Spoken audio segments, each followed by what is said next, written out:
জায়গায় আস্ফালন করেছিল, বিজেপি বা বিরোধী কর্মীদের উপরে যে অত্যাচার করেছিল, তারা তো কোনো সেরকম কিছুই করেনি।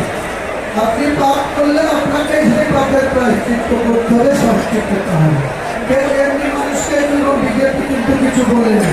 কিন্তু যারা বিজেপিকে সেদিন ঘরছড়া করেছিল, যারা বিজেপিকে সেদিন আক্রমণ করেছিল, যারা বিজেপি পরিবারে থাকার জন্য যাদেরকে মার্ডার হতে হয়েছিল, যাদের মা বোনের ইজ্জত লুট করেছিল, তাদেরকে তো শাস্তি পেতেই হবে।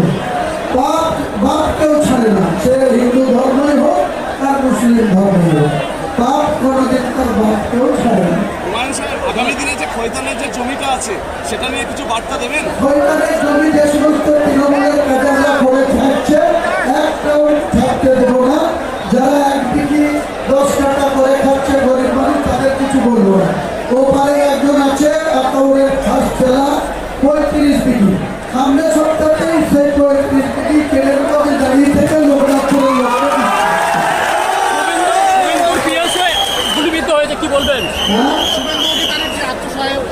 চরম দুঃখজনক ব্যাপার। কালকে রাত্রি 10:35 নাগাদ এই ঘটনা ঘটেছে।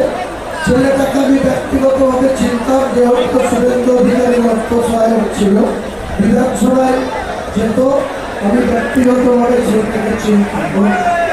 মেদিনীপুরে দাবি কিন্তু থাকতো, এখন ব্যারাকপুরে ঢুকে যেতাম। ও তাকে যেভাবে পরিকল্পনা মাফিক, নিশ্চয়ই প্রশাসন, ডিজি বা রাজ্য প্রশাসন, সেন্ট্রাল গোয়েন্দা বিভাগ নিশ্চয়ই এই খুনের তারা দায়ী, বা তারা এই জঘন্য খুন করেছে, নিশ্চয়ই তারা সাজা পাবে, আইনগত তারা সাজা পাবে, এটা আমার বিশ্বাস।